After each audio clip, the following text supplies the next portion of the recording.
നരേന്ദ്രമോദിയെ വിമർശിക്കുന്നില്ലെന്ന രാഹുൽ ഗാന്ധിയുടെ ആരോപണത്തിന് മറുപടിയുമായി പിണറായി വിജയൻ. കേന്ദ്ര ഏജൻസികൾ എന്തുകൊണ്ട് ചോദ്യം ചെയ്യുന്നില്ലെന്ന ചോദ്യത്തിന് രാഹുലിന്റെ പഴയ പേര് മാറിയിട്ടില്ലെന്ന് ഓർക്കണമെന്നായിരുന്നു മുഖ്യമന്ത്രി നൽകിയ മറുപടി. ജയിൽ എന്ന് കേട്ടാൽ പേടിക്കുന്നവരല്ലെന്ന് മുഖ്യമന്ത്രി ഓർമ്മിപ്പിക്കുകയാണ്. Why is none of this happening to the Chief Minister of Kerala? Why is his membership not being taken away? Why is his house not being taken away? Why is he not being interrogated by the ED, CBI and all these? Two chief ministers are in jail.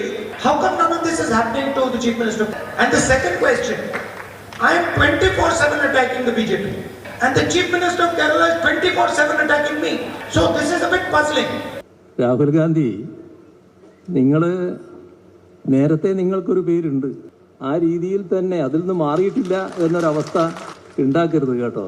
അത് നല്ലതല്ല. നിങ്ങളെ മുത്തശ്ശിയില്ലേ ഈ രാജ്യത്താകെ അടക്കി വാണിരുന്ന കാലം, അവരായിരുന്നു ഞങ്ങളെയൊക്കെ പിടിച്ച് ജയിലിലിട്ടത്. എത്ര കാലം? 1.5 വർഷം. ഇപ്പോൾ ജയിലിൽ നിന്ന് കേട്ടാൽ നിങ്ങളെ അശോക് ചവാനെ പോലെ അയ്യോ എനിക്ക് അങ്ങോട്ട് പോകാൻ കഴിയില്ല. നിങ്ങൾ ജയിലും അന്വേഷണവും കേന്ദ്ര ഏജൻസിയും അതൊന്നും കാട്ടി ഞങ്ങളെ വരട്ടാൻ നോക്കരുത്.